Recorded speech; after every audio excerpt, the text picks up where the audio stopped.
कल हमने डाली थी सिंहासन बत्तीसी की 25वीं पुतली कौतुक रेखा। तो कौतुक रोफी ने कहा था कि राजा भोज से कहा कि अगर तुम्हारे पास किसी की फरवाद सुनने की वास्तविकता का पता कर सकते हो तो राजा भोज इस सिंहासन पर बैठो। परंतु राजा भोज के पास इसका कोई उत्तर न था, इसलिए 25वीं पुतली कौतुक रेखा हंसती हुई आकाश में उड़कर विलीन हो गई। अब फिर आगे बढ़ते हैं। अब हम आ जाते हैं 26वीं पुतली।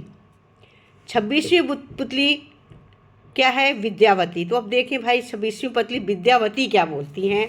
तो अब देरी ना करते हुए 26वीं पुतली बस हम शुरू करते हैं। जो आप लोग डेली देखते हैं, आप लोग को देखने में भी ब्रेक ना हो और जो देखने में एंजॉय बना रहे, क्योंकि जब लोग देखते हैं तो एक लगन लगी रहती है कि ये चीज़ देखी है तो कल हमें ये देखनी है। तो 25वीं पुतली आप लोगों ने देख लिया है। अब 26वीं पुतली के लिए उत्सुकता होती है, क्योंकि जैसे मुझे उत्सुकता होती है कि मैं अगली पुतली डालूं, वैसे देखने वाले को भी लगता है कि मैं अगला सीन इसका देखूं। तो मैं 26वीं पुतली शुरू करती हूँ। सारा दरबार पुतलियों के द्वारा एक से एक ज्ञान से भरपूर रोचक कहानियाँ सुन रहा था। इससे सभी दरबारियों को मज़ा आ रहा था। अगले दिन सिंहासन की 26वीं पुतली विद्यावती ने उसका रास्ता रोक लिया और बोली। क्या बोली? वो देखते हैं कि अब पुतली बोल क्या रही, विद्यावती बोल क्या रही हैं। हाँ, तो अब विद्यावती बोल रही हैं, राजा भोज, तपस्या और साधना का वही मूल है जो कर्म का है। कर्म करने वाला गृहस्थ किसी तपस्वी से कम नहीं होता है। क्या तुमने इस बात को मानकर राजकर्म का पालन कर तपस्वियों के बराबर पद प्राप्त किया है? सुनो, मैं तुम्हें एक कर्म कहानी सुनाती हूँ। एक समय की बात है, इस सिंहासन पर बैठने वाले राजा विक्रमादित्य ने एक बार नगर भ्रमण के समय एक शव यात्रा देखी। शव यात्रा देखकर उसका मन टूट गया। वो वैराग्य से भर गया। वो संसार उसको आसार लगा, माया मोह का बंधन भारी लगा। उन्हें लगा कि ना उन्होंने तपस्या की है और ना ही भगवान भजन किया है। राज्य के लोभ से पढ़कर अपना शरीर व्यर्थ ही गंवाना है। उनको अपना परलोक बनाना चाहिए। कुछ तपस्या, कुछ भागवत नाम लेना चाहिए। वो भगवान भावना उनके मन में बलवती होती गई। वो एक दिन महामंत्री को राजभार सौंपकर तपोवन को चले गए। वहाँ पर वो कठोर तपस्या करते हुए भागवत भजन करने लगे। उनकी तपस्या बहुत लंबे समय की थी। पहले वो एक वक्त खाया करते थे, फिर वो भी छोड़ दिया। केवल फल फूल खाने लगे, फिर केवल जल पीकर सारा सहारा ले लिया। इस कठोर तपस्या के कारण उनका शरीर बहुत दुर्बल पड़ गया। साधारण काम करने उठने बैठने में भी कष्ट होने लगा। जहाँ राजा विक्रम तपस्या कर रहे थे, वहाँ और भी तपस्वी थे।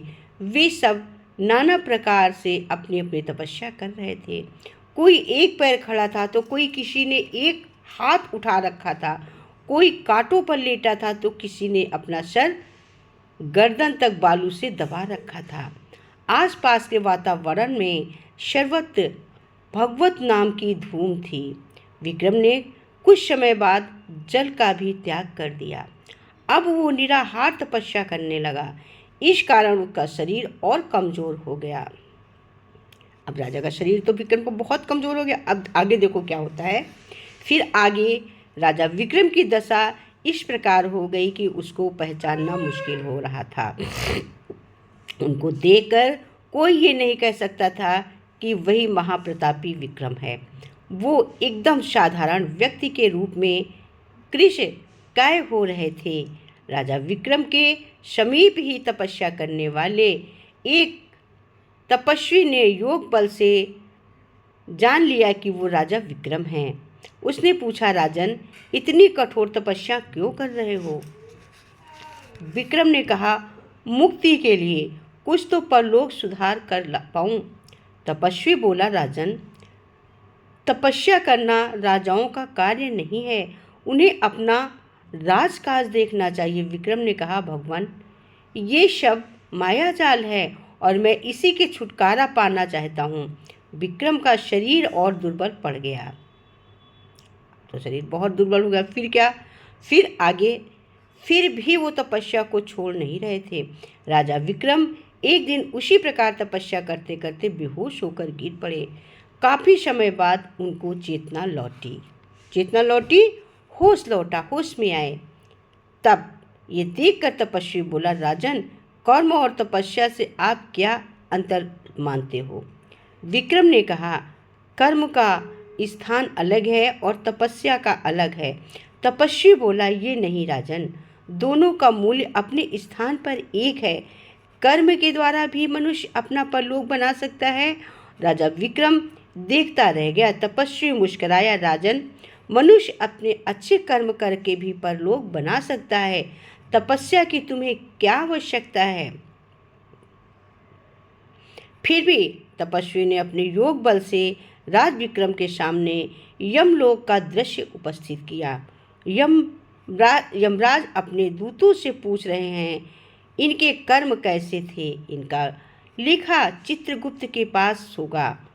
अच्छे कर्मों का लेखा हो तो स्वर्ग के द्वार खोल देना, और कर्म अच्छे ना हो तो नरक के द्वार खोल देना। ये दृश्य देखकर राजा विक्रमादित्य ने तपस्वी के पैर पकड़ लिए और बोला, महाराजा, आपने मेरी आंखें खोल दी। अब मैं अच्छे कर्म ही करूँगा। राजा विक्रम तपस्या करना छोड़ वापस राजमहल आ गए। पुतली बोली, देखो राजा भोज, राजा विक्रम ने किस प्रकार अपने जीवन के स्वयं हर बात को आजमा कर देखा। मनुष्य अपने कर्मों के द्वारा भी परलोक बना सकता है। क्या तुम्हारे कर्म इस प्रकार के हैं? अगर हैं तो राजा भोज, तुम सिंहासन पर बैठो, वरना नहीं। इतना कहकर वो पुतली आकाश की ओर उड़ गई और राजा भोज मुंह ताकता रह गया। मतलब 26वीं पुतली विद्यावती भी कहकर अपनी बात को आकाश में उड़ गई और राजा भोज सिंहासन पर नहीं बैठ पाया। तो मैंने अब ये डाली 26वीं पुतली विद्यावती।